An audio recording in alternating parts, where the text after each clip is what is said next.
নমস্কাৰ, মোৰ নাম শ্ৰী হেমদুতি বৰুৱা।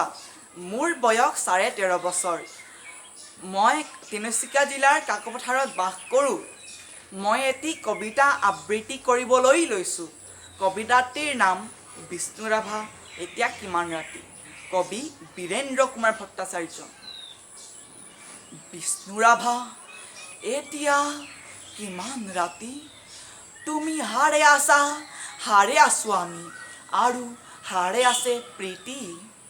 বিহুৰ তলিত চিফুং বাঁহীৰ কৰুণ সুৰ, গৰু গাভৰুৰ নাচোনৰ তাল ভাগে, জনতাৰ চকুৰ পানীৰে পোৰ। মাজ নিশা কোনে ৰাজ আলিয়ে দি আক্ষেপ কৰি যায়, বিষ্ণু ৰাভা নাই। নিজান চেলত তুমি হাৰে আছা, হাৰে আছে ক্ৰূৰ ইটাৰ দেৱাল, বন্দী তোমাৰ কণ্ঠৰ সুৰ, নাচোনৰ লয়ৰাস। তুমি হাৰে আছা, হাৰে আছে আৰু জাগ্ৰত জনতা, নিদ্ৰাবিহীন ৰাতি। বিষ্ণু ৰাভা এতিয়া কিমান ৰাতি, বিহু পথাৰত ৰৈ আছোঁ আমি, ৰৈ আছে এয়া মনোৰমা সখী। ৰাজপথ জুৰি নৱ উন্মেষ ধ্বনি, হেজাৰ জনৰ অবিৰাম কুৰুলি। সকলোৰে মুখ প্ৰশ্নমুখৰ, আজি ই বিহু ৰাতি।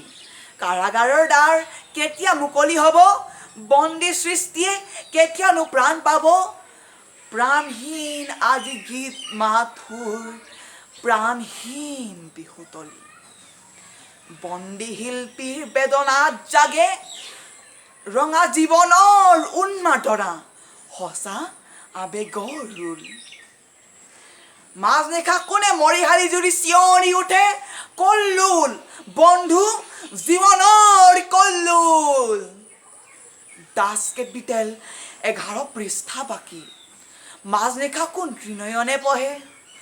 পোহৰ পোহৰ উদয়াচলত ৰবি, নৱজীৱনৰ প্ৰৱেশ দ্বাৰত ইতিহাস ৰ'ল সাক্ষী।